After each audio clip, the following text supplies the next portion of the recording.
Hi guys, welcome back to Generation Y. My name is Mark and I'm here today with my long childhood friend Ian. Hello everyone, nice to meet you. How are you doing? Good, I'm well, thank you. Yeah, how are you? Good, very good, very good. Ian is, amongst many other things, a talented personal trainer and nutritionist. And I thought for those of us that have not managed to get up off the couch over lockdown or that have just struggled in life, especially adult life, if you're like a sporty kid and then you just struggle in adult life to kind of get going again and you find the middle age spread and so I just thought we could get you to give everyone a few ideas for like more simple ways of how to improve your health. Okay. I'd say the first thing is one of the best coaches that I ever worked with, who was the lead practitioner on one of the courses that I did, said for anybody to lose weight, regardless of whether they want to lose a bit of weight or a lot of weight, it's very simple, but it isn't easy. Okay. And the problem that I have with the fitness industry, the nutrition industry at the moment, is that they are so substantial and growing every year, kind of exponentially, and the amount of data that's out there, whether it's a Peloton, kettlebells or different nutrition strategies, and it can leave people getting what I would call paralysis by analysis, where they feel so overwhelmed by the sheer volume of information and everyone's kind of striving for the silver bullet. What can I do? 6-minute abs. There must be a shortcut. And of course, sadly, there isn't. Give me the silver bullet. Give me the silver bullet now. Yeah. I would say that everybody is different, and there are certain principles which would apply broadly to everyone. But there's also a caveat, which is we are all individual, and looking at people that I've helped over the years to lose, in some cases, quite a significant amount of weight, sort of 20-30 kilos of weight. Wow. Some people will say all you need to do to lose weight is move more and eat less, and as a starting point, that is pretty accurate. And I think the simplest thing that anyone can do, if they're struggling to try and get a secure starting block, what is the first thing I should do, is, and we actually did this when you were talking about your nutrition, is often people are not entirely sure how much they're eating on a day-to-day basis, and of course there's going to be fluctuations. It depends whether you're at home, whether you're at work, whether it's a weekend, whether you're out socialising. But most people will find it a lot easier to make a plan if they can try and get a baseline to work off with what they're eating. And there are going to be some people that will find it easier to lose weight eating more carbohydrates. There are going to be some people that find it easier losing weight eating higher fat.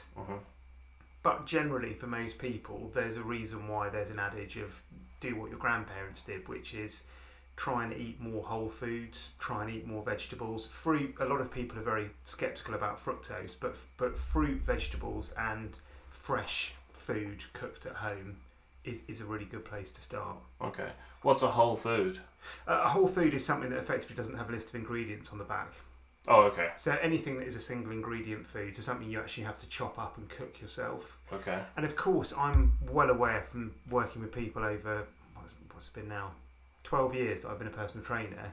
And when I started, I came from a financial services background, so I am very aware of the fact that a lot of personal trainers are slightly idealistic and a little bit judgmental about what people could be doing and what people should be doing in terms of the amount of time in a given week that they're going to be able to allocate towards food preparation, training.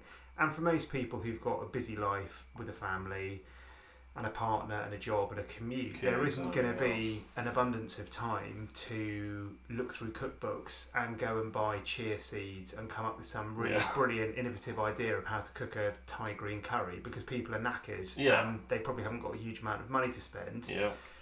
That said, buying lots of vegetables, cooking them in a bit of stock and blending them to make a really simple vegetable soup is a really, really good way of getting a lot of fibre, a lot of micronutrients. It's not very expensive and it's not very time consuming. And you literally just need to put celery, onion, potato, carrots, whatever else you like in some stock, boil it up, leave it to cool, blend it, put some seasoning in. Okay, I mean, I hear some people that say it's just way too expensive to eat right. Like, what are the ways that you can think of that can make it cheaper? Generally, if you're going to eat a diet which is lower in carbohydrates and slightly higher in fat. So can you give me some examples Yeah. of carbs? So if you think of the three food groups, to Yeah. try and keep it relatively simple, are protein, carbohydrates and fats. Okay. So protein and carbohydrate both have 4 calories per gram. And what that means is when you eat fat, you can easily ingest a very, very large amount of calories when you're eating something like nuts, for example, where they've got carbohydrates as well. Something like cream, butter, very high fat foods, you don't need to eat a lot of it to get a lot of calories in, whereas something like a chicken breast, you're going to have to eat a much, much larger amount to get the same amount of like calories rabbits. Like rabbit starvation, where you can eat loads of rabbits and still not gain any weight, or so isn't there something called rabbit starvation? I didn't know that. Yeah, I'm sure I've heard you can't survive on rabbits alone because there's not enough calorie or like fats or something. There's not enough fat, I think. It's very lean meat. Yeah. So generally, if people are eating proteins, they would try and stick to a better source, and very expensive cuts of meat are obviously going to be things like organic free range. Yeah. If you wanted to buy a fattier cut of meat, so a mince with 20% fat, you're better off buying an organic mince or something like that if you're going to get a fattier one. But to keep it simple, things like tuna, eggs, yogurt and white meat, white fish, beef, any sort of meat, that would all be protein. The fats would generally be oils, nuts, seeds, fatty fish like mackerel, salmon, and then carbohydrates are anything that's grain or starch based, so pasta, rice, bread, and obviously things like potatoes, carrots, Swedes, and then fruits like berries and things would be a good source of carbohydrate because you can eat quite a high volume of something like blueberries without actually taking in a huge amount of sugar. The foods which are, because again people are very quick to sort of demonise foods and say what are good foods and what are bad foods. There is an argument. There's a guy in the States called Dr. Twinkie who was hugely I mean, we're talking many, many stones overweight. And he said to all of his colleagues, I'm effectively going to go on a Twinkie diet, because they all said, oh no, it's the nutrient value of the food that will dictate the efficiency and the speed of weight loss rather than the calories.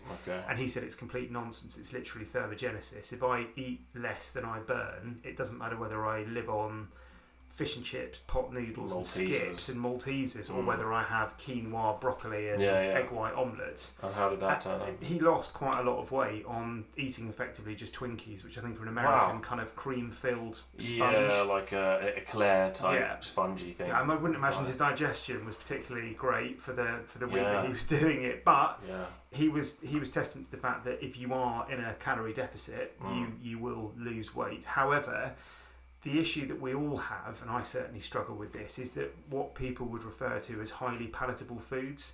So highly processed foods, things that come in a packet, things that are tasty, and things which are designed. There is a huge amount of money spent by food companies and I think it's called the bliss point, which is the kind of the trifecta of salt, sugar, and fat. Right. And they spend enormous amounts of money researching that sweet spot where when you eat it, you like Pringles, once you pop you can't stop. It will override that mechanism. If someone's eating, pick a very generic bodybuilding meal, broccoli, chicken and rice, which has its benefits but is lacking in a lot of micronutrients if you have it all the time.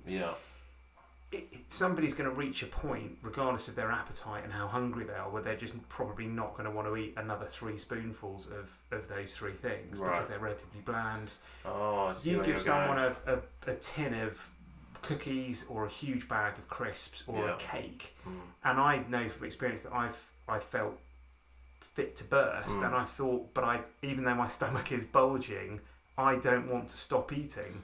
And it's because it's that highly palatable, very sort of it's quite satiating, but it's incredibly moreish. And those are the foods which I think people, unless they've got very good willpower, generally it's going to be easier to try and lose a bit of weight if you try and avoid the very palatable processed stuff, just because it is so easy to overeat. Fast food. So would you avoid fast food altogether if you just want to slim down a bit and feel a bit better in yourself? It would come down to balance. I mean, I would never advocate somebody eating a lot of processed fast food, primarily because it's got a lot of salt. Is an area of contention. I mean, for people that exercise a lot and are having rock salt, sea salt, that's very different than people that get in the kind of the bleached stuff, which they cover fish and chips or fries or whatever. Stuff. It's had all the minerals removed from it. Oh, right. So whereas something like a rock salt or a Himalayan salt is actually pink because it's full of mineral. Didn't know that. The sodium, the salt that you get in a fish and chip shop is just kind of like bleached. So it's literally just the sodium, but it doesn't have any of the other sort of substrates in it that are good for you. Yeah. I think that one of the problems people can encounter is it's almost like an elastic band. The more someone wants something and the more deprived they feel, the more restricted they are, the hungrier they are. If you don't have some fast food, or you don't have a cake, or you don't have a chocolate bar, it's almost like you pull the band back and back and back and back and back, and eventually it just snaps. Give me 5,000 Mars bars. And that's when you get people going into a BP garage and just not even like getting out of their car, and you see them kind of eating a packet of donuts because they're just so hungry and they haven't eaten it and they feel so deprived. They just want that dopamine rush. They want those endorphins that.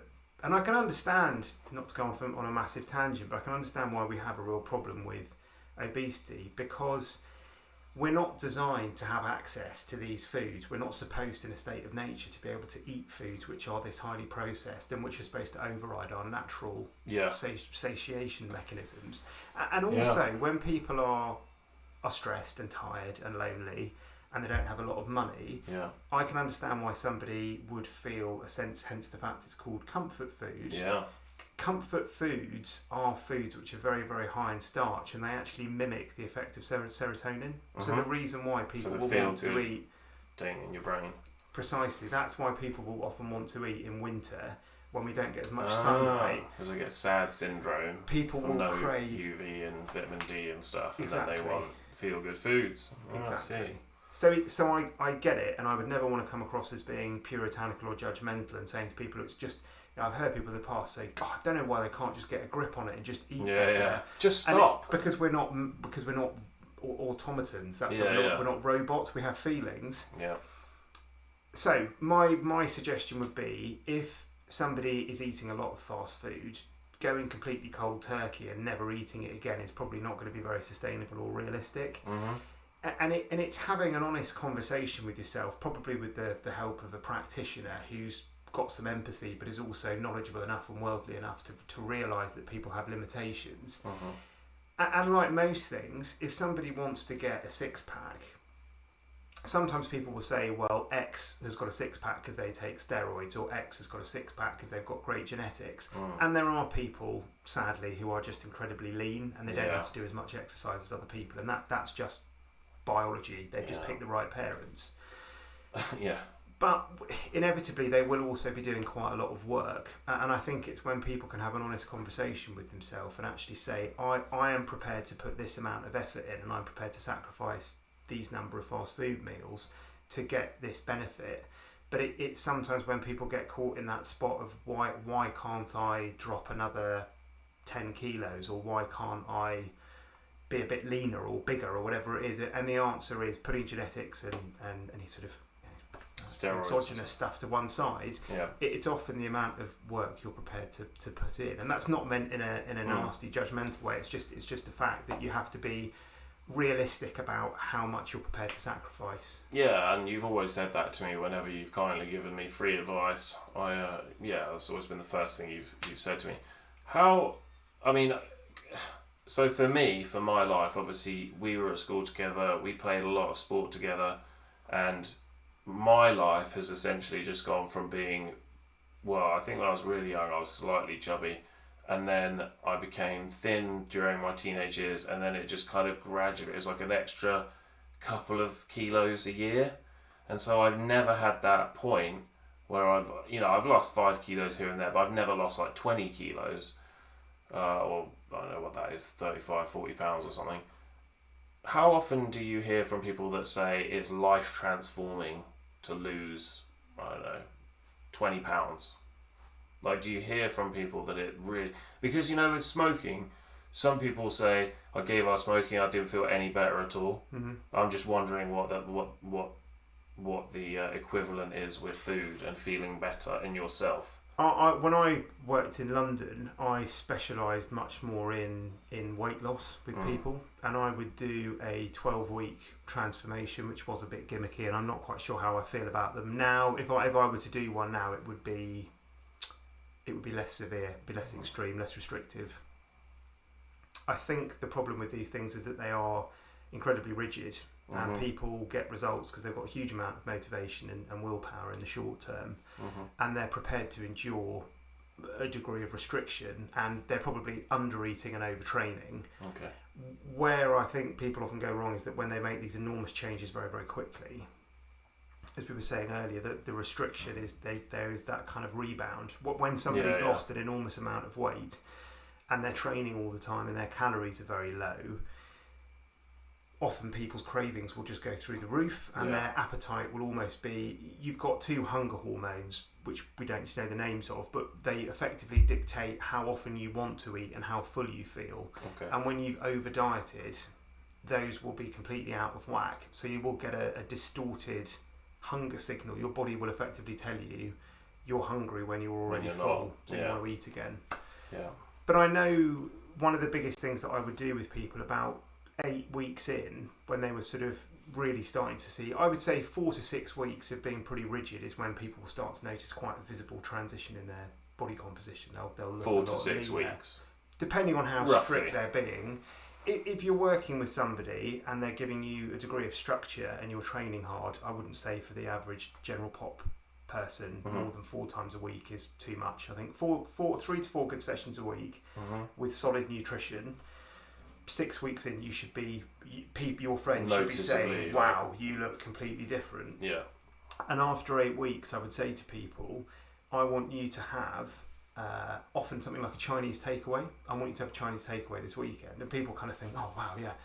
And one guy came in on Monday, and he walked in, and I said, oh, wow. And he's like, my face looks like the moon. And his head had kind of, because of all the MSG and the sodium. I was going to ask you about MSG. Yeah, and it just kind of, his face had just blown up. And he said, I feel lethargic, I feel despondent, I feel insanely bloated, I feel dehydrated, I feel angry, I just feel different, rotten. Yeah. And I realise now that eating a sort of a, I don't want to use the word clean, eating a fresher, less processed diet is preferable in terms of digestion. Yeah. But he's kept all the weight off to the best of my knowledge, and he lost 20 kilos. So he went from 95 How kilos tall is he? to 75 kilos. 5'8". Okay, well, that's still a good amount. Jeez. And he worked really hard, really dedicated. But I know he said that his energy levels, his sleep, and his general sense of well-being were radically improved. Well, that's for me and for the people that I speak to. It's not what you would think. You tend to think when people are going to lose weight that they want to do it to look better, and I think people, everybody wants to look better, but I think the main thing is they want to feel better. Like they want to feel less lethargic. They don't want to be thinking, oh God, it's 10:30 in the morning at work and I already feel like I want to go home, I'm so tired. So for me, I think probably the main thing, even if they don't realise it at first, is the just general feeling better in yourself. MSG, I always wondered, what does MSG do? Because obviously I remember working at a Chinese restaurant, and with every dish they would take a ladle and scoop out the MSG from a big tub and just pour it into the frying pan. Your hypothalamus is effectively your master gland. So the hypothalamus is effectively the thing that controls your, I think it's your neurochemical, but certainly your hormonal function. And MSG, there is now some conflicting research about this. In the last 10 years or 10 years ago, the prevailing wisdom was that MSG would almost, that's why there was that Pringles thing, because the MSG would override the hypothalamus, thing. So you would just keep on eating. Popping. Yeah. I think most of the people that I've worked with some people have come to see me because they've had an injury. So if someone's fallen off a horse, or they've broken their back, or they've had a chronic issue with their knee or hip or ankle, often from doing boot camps. Nothing wrong with boot camps, but because you've got so many people, there is obviously going to be less scrutiny and less care, because you can't really monitor what everyone's doing, and that's fair enough. most people that have carried on training have said that the thing that's kept them going isn't so much the aesthetic change, it is the fact that they feel happier. And training is a very good way of clearing things like adrenaline and cortisol. It's a very good way of flushing those stress hormones out, because we are designed to move. And if someone is sedentary and they're working at a computer and they're stressed and they're just not moving around that much in the day, even if it is just doing some light stretching for 20 minutes. And I know people don't have a huge amount of time, I get that, but unless you're Barack Obama, well, he's not president anymore, but my point is everyone can probably find half an hour a day, even if it's 2 15-minute windows, to do 15 minutes of stretching and go for a 15-minute power walk. And it's those things which sometimes people trivialise, they're quite dismissive. I was going to say, how good is stretching for you? Wonderful. Yeah? Yeah. People being supple and mobile is something which we all, I think, probably underestimate when we're younger, because we don't need to do it as much. Yeah. But the older you get, if you can't bend over to pick something up off the floor, you can't live on your own. So they often say that when someone can't extend their hips, when someone can't push their hips back, lower down and pick something up, you can't pick pills up off the floor, you can't pick your car keys off the floor, so you effectively become incapacitated. And that's why I think it's one of those things that people are, again, I used to be terrible with my clients. I used to sort of relegate it to a tertiary concern, so we don't really need to do that. And now a huge amount of work that I do with people, probably one session a month, we will devote just to doing with that manual release gun that we used earlier, massage gun, and a lot of soft tissue stuff. And I'm not into Reiki, and I don't know how spiritual I am, but I do believe that we accumulate stress, whether that's work stress, training stress, and that is held in the body. And if people aren't doing anything to clear that energy, and however you want to think of energy, whether it's in a more spiritual sense or more of just purely there's that thing that energy can't be created or destroyed, it can just be transferred into calcium inside your muscles. And if it's in there, and people often say, I'm too tired to exercise, and I think for something like sleep, it's incredibly beneficial if someone is doing 10-minute walks and 10-15 minutes of stretching before bed, just to relax the mind, just to keep the body supple and mobile. And it's also a bit of it's a good opportunity for someone just to have a small window in a day where they're not on their phone, they're not doing something for other people, they're not preoccupied. I mean, you can put music on, you can put a podcast on, but having that 15-minute walk and that 15-minute stretch a day is just an opportunity to actually be, I don't want to say be present, that sounds like I'm sort of a yoga practitioner, but just to have some time for yourself. Yes. Well, that was actually what I was going to say. You know, we all know Joe Rogan, good dude, seems to have a pretty nicely balanced life, particularly his bank balance. And he really enjoys yoga, doesn't he? You know, it's this sort of martial art. I believe he used to compete in at least kickboxing. Taekwondo, I think it was. Taekwondo, I think you're right. And I don't really know much about it, but and you know, obviously he is a busy guy. I think he's 54 now, 53. I believe he is, yeah. He's had TRT. Is that the right word? He's on TRT. TRT. Yeah. And he's had stem cell treatment in his knees. But he says his most favoured exercise is yoga. I mean, hot yoga, but it's still yoga. And so that is mainly just stretching. And I mean, I know there is some, I guess, would it be endurance stuff? Like when you have to hold a pose for a long time. But it's not what you would think. You know, you would imagine that he would say, oh, it's kicking the heavy bag with my massive side kicks. But yeah, so he loves stretching and stuff like that as well. So obviously an important thing. Definitely. So we'll do this again for sure. But if you could give somebody, like I say, someone like me, someone that isn't massively unhealthy, but they've just let themselves go since school or university. I didn't go to university, but what advice would you give them in terms of, I don't know, stretching, simple exercise, and a food to avoid? One thing which isn't on that list, just to be contrary, is water. Okay. So I would say for everyone, if a simple rule of thumb, again, it will vary, but a good rule of thumb to start from is for every 25 kilos of body weight, you would want to try and drink a litre of water a day. Right. Wow. So that obviously doesn't mean if you're 100 kilos and you drink 4.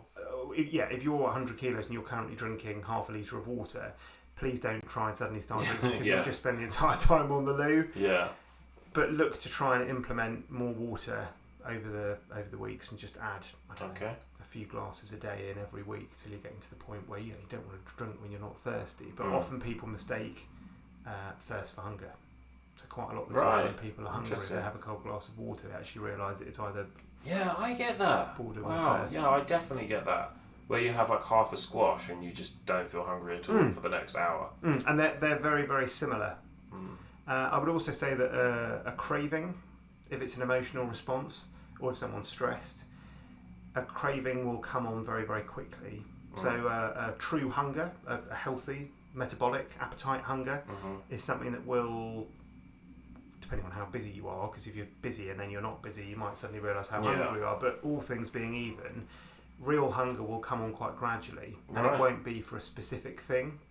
Whereas if somebody suddenly starts thinking, I just want donuts, or and I've been there. I mean, I'm not sort of mocking people. Listen, you've walked the walk. But if it comes to that, people can often, they can sort of binge and then think, oh, why did I do that? I feel awful now. I've eaten so quickly. I barely chewed it, and I do feel a bit better, but it didn't warrant that. Yeah. And I would say having a glass of water or just going for a walk, just trying to do something to actually, or doing a chore that you've been meaning to do for a while. Send some emails, whatever it is. Cut some hedges. Do something.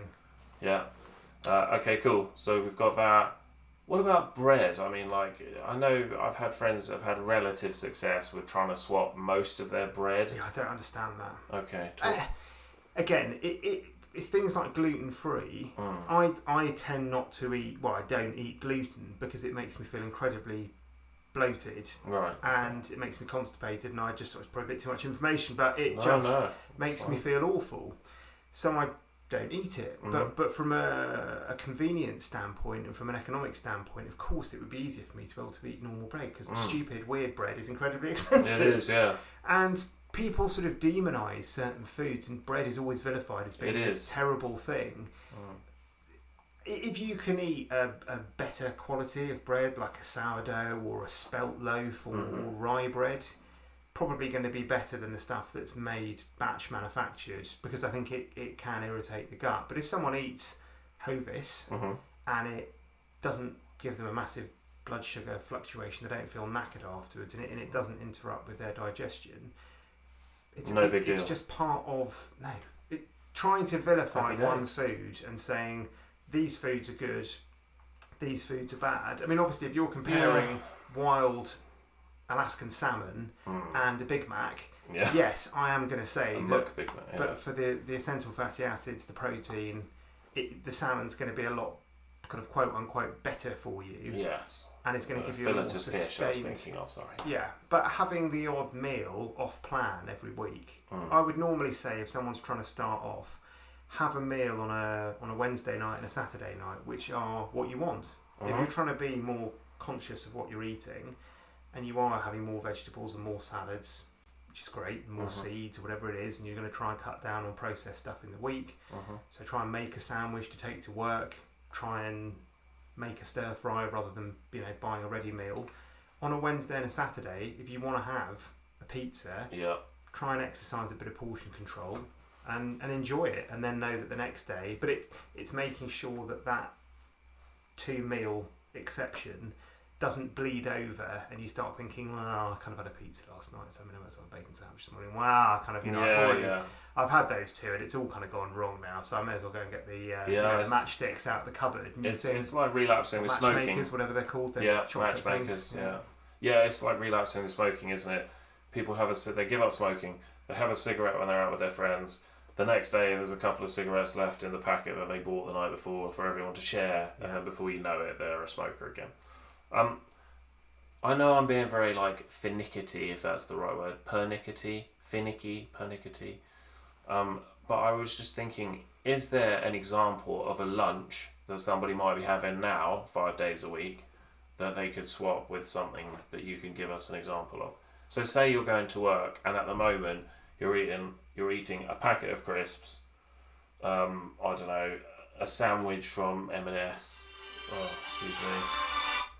and a can of Coke, What? Which I'd say is probably quite a standard lunch. Is that okay? People. Is that okay? Yeah. It's a lot of calories.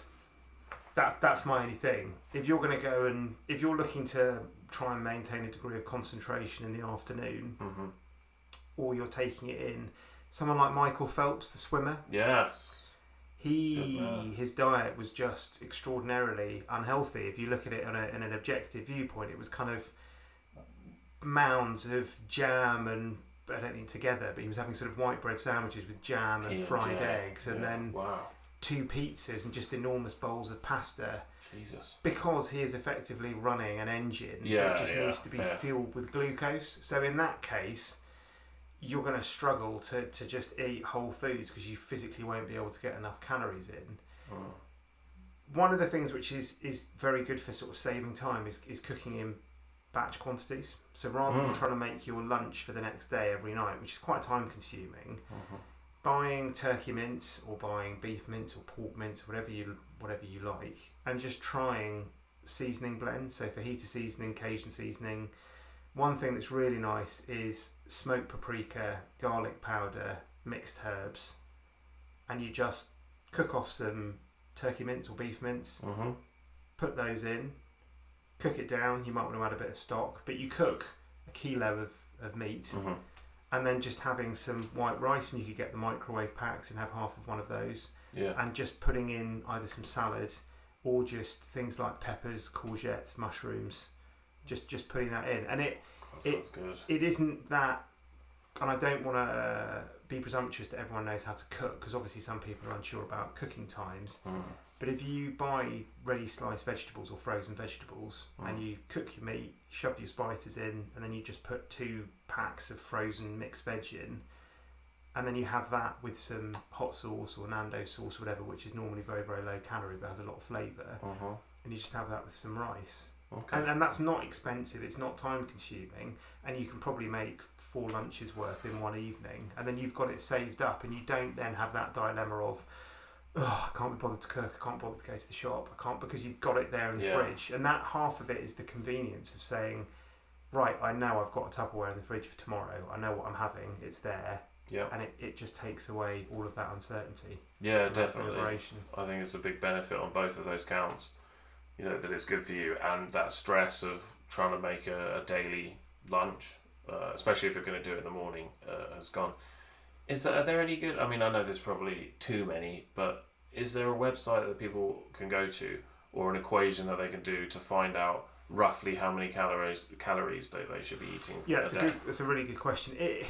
Tracking food, some people find a bit militant almost, a bit extreme, and I get that. I would say that if everyone gets used to weighing their food once, it's a useful exercise. You don't have to do it every day, but you can eyeball things once you've got an idea of what you're eating. But quite often someone will say, I have a bowl of cereal, and that's like someone saying, I've got a dog, and you think they've got a Chihuahua but they've got a St Bernard. And if someone says, I'm having a bowl of cereal, and they're having 30 grams of Cocoa Pops, that's a bit different than someone who's effectively putting like half a box of a salad bowl. Massive, and I've seen both. I've seen normally women will underestimate the amount, will overestimate the amount they're eating, and men will underestimate. So sometimes men will say, well, you know, I barely, you know, I might have a glass of wine, and that means a bottle and 2 whiskies. I mean, you know, I might have the odd bacon sandwich, and that means they're having a fry up 3 times a week.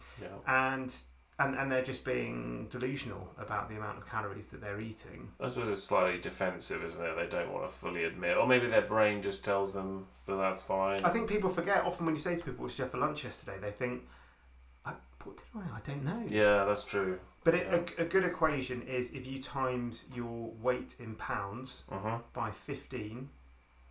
Okay. That's the amount of calories that you need, roughly. Roughly, I would say that would be. It's a starting point, and things like MyFitnessPal is a very easy app to download. And it will take a couple of minutes, but I mean, I'm not particularly, you know, I'm not very patient, I'm not very tech savvy, and I can use it, so it means there's hope for everyone. And if you just put all of your foods in, it will tell you what you're eating. Oh wow! And you will then be able to work out if you're supposed to be eating 2,300 calories a day, and you're eating 3,500. I think there was a thing that the average American is probably overeating by about 700 to 800 calories a day. Right. Wow. for what they actually need. Yes. So I would say get something like MyFitnessPal, and yeah, body weight times 15 is a good starting base point to work out your calorie needs for a day. Okay. The other thing that you told me to do, which was a massive help, and I would even recommend this, so hopefully you will, and I know many people have it anyway, but just for those that don't, is the footstep tracker or the walking tracker. A pedometer type thing. Pedometer, yeah. Yes, thank you, yeah. And because it's amazing, like some days where you don't think that you've done that much, and you've done way more than normal, and then vice versa as well. So yeah, and you said to me try and aim for, was it 6,000 or 10,000? And I know that it's sorry. No, go for it. Sorry. No, I'm finished. Yeah, I think the number that they came to originally of 10,000 steps was just an arbitrary number that sounded. They were like, let's just go for 10,000. Yeah, because why not? Because why not? Because it's one more than 9,999. Yeah. And there's nothing wrong with that, but I think it is an arbitrary figure. I don't think it was cherry picked because of data. Okay. The research seems to be that if you walk for 6 to 7, you get all of the benefits. It's kind of it doesn't incrementally improve with every extra 1,000 steps that you do. I think they've said that when you're getting to about 5,000 or 6,000 a day, that's kind of fulfilling that need. But don't underestimate the value of something called NEAT, which is get ready for this, non-exercise activity thermogenesis. And what that means is somebody who spends the whole day static and then goes to the gym and kills themselves for an hour is going to burn fewer calories in a given day than their twin brother who never goes to the gym but works in a factory constantly on the go, walks to the shop, takes the stairs, does all the things that we know about and people are sometimes a bit dismissive of. But if you are walking everywhere, you are taking stairs, you are making sure that you just get up and make every available opportunity to walk somewhere, parking further away at the supermarket. And people say, I haven't got a lot of time. You've got a minute or two to park in the corner and walk there. It's all these little things, cumulatively, especially if you're not doing them, you're almost in the optimum position to lose weight. The less you're doing, the fewer the fewer sort of tapped attributes or whatever you're actually tapping into. So when somebody says, I don't know what I'm eating, I'm not doing any exercise, I'm not drinking enough water, they're in the perfect position because they haven't. You've almost got a blank canvas. Yes, they're nowhere near hitting their maximal point on any of those. Whereas when somebody says, I've been training for 10 years, dieting's great, and that's when it becomes incredibly intricate and nuanced, because you've really got to get to the specificity of what can we eke out, what can we manipulate. But to start with, there are so many variables, that's the word I meant to use earlier, that people haven't even tapped into yet. So the beauty of it is the first year of training is brilliant for PT clients because they get stronger every session, they normally add a bit of muscle, they lean down, they feel better, their posture improves. And that first year is amazing because you've just got so much potential for improvement. And that's why if people are feeling really demotivated, just starting is the tricky bit. But it's either working with a practitioner, which isn't always that affordable, or it's just trying to find some slow, steady, incremental way of just adding these things in gradually, because it is worth it. Yeah. I see a lot of people online, I guess more with kind of weights, but fitness as well in YouTube videos. There's one guy, I can't even remember his name, but he's on like every other video. Okay. And I feel like he's not trustworthy. Are most of these people just snake oil salesmen that are out to sell you like a dieting plan or like an exercise plan that's kind of obvious, but you're paying $50 a month for it? I don't know, without giving you an actual name, you wouldn't be able to say, but there seem to be a lot of them, and I don't hear that much good feedback. Like the people that are, say, competition people tend to... As in people that are competing on stage? Yeah. Okay. Or like competing with lifting or whatever. I see a lot of them say that the people that you see in adverts on YouTube videos that are like, come here and we'll give you a plan and it's all great. I see a lot of them getting called out by people that will happily give you advice for free. So when people are claiming to have the panacea, they're claiming to have the silver bullet, as we said earlier, and there's a lot of dogma, there's a lot of people are very rigid and absolute. They're the people that I question because they've normally got an agenda and they've normally got something to sell. Yes. and they've normally got merchandise to sell as well. Yeah. It's very difficult to... You and I could train, say from the age of 16, you and I had devoted all of our spare time to being the fastest 100-metre runners that we could both respectively be. Forgive me if this sounds blindingly obvious. You and I, sadly, are never going to be Usain Bolt. And somebody could devote all their time and all their energy to being a composer, and they're not going to be Mozart or Beethoven. It doesn't mean they can't be amazing and make loads of progress. Yeah. However, some of these people are young and genetically they're very blessed and they devote an enormous amount of time because it's their livelihood. And some people are honest about this, and it's not all about that. But there are people that are taking things which will facilitate a different physique from the norm. And there are some people that say, I'm assisted, or I'm on TRT, and they're honest and they're open. There are people that say, I'm natural, and they might be, but it looks unlikely based on the fact that their progress is just so radically different to 99.9% of the population. So I would probably say with some of them, it's a better idea to treat it as a source of entertainment rather than hanging on their every word. But there are people there who have an agenda and do sell programs who are actually really credible and reputable, and they are saying things which make a lot of sense. There's a guy called Lex Griffin, Lex Fitness, and he's been doing it for years. He's been doing it for a really, really long time. And he's incredibly credible. What he says, I think, is in the main. But he's very credible. He's very trustworthy. He's very energetic and enthusiastic. But most of the stuff that he's saying, I believe, is helpful and honest and rational and relevant to people.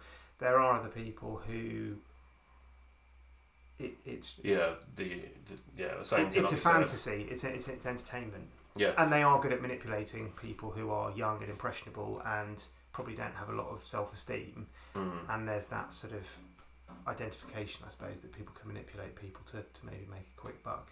Yeah, I mean, I know this one guy who I was actually thinking of when I was talking about that, and I can't remember who it is, so it really doesn't matter, but he was everywhere for about a year and a half, and then it came out that he was actually backed by two people from the finance industry. Oh, V-Shred. That was it, yes. Yeah. And everyone thought he was like the nuts, and like, oh wow man, this guy's great. And then it turned out that it was all complete fraud. Well, not a complete fraud, but that he'd essentially stolen things from genuine people and then been backed with a lot of money to then kind of... He's a very handsome man and he's in good shape. His stuff is... it's probably a bit of... I wouldn't say nonsense. He sort of... The stuff that he says, again, with a degree of absolute certainty, a lot of it is just bro science nonsense. Yeah. But he says it so emphatically, with such certainty, with a chiseled jaw and an eyebrow up, that you think, this guy has to be right. He's the Messiah. Yeah. And he's not. He's just a puppet. And he says what you want to hear, doesn't he? Soul. Yeah. He's effectively a front man for people that are very good at ripping people off. But when he says, because there's that advert where he goes, have you... I can't remember, but he says something like, dieting, running, exercising, you're doing it all wrong. And I'm like, really? Because I feel like exercising is probably doing it fairly right.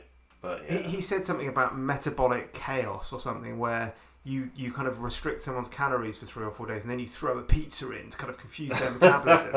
And it's not a Rubik's Cube.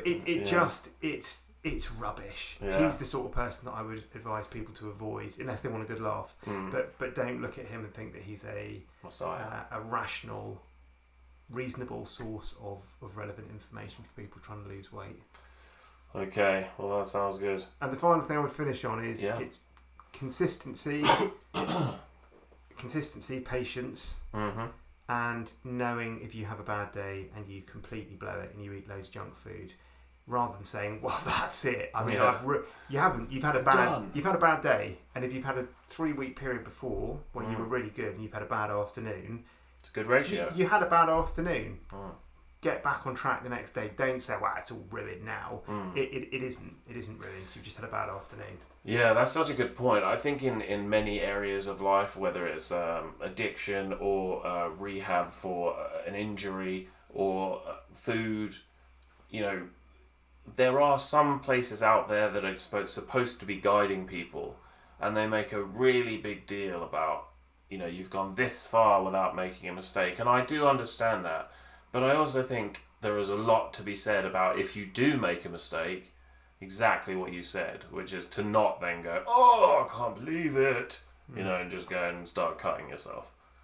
So yeah, thank you. My pleasure. I hope that some of that's been helpful. I'm sure it would have been exceptionally helpful. We'll have you back, I hope. And thanks, guys. We will see you soon.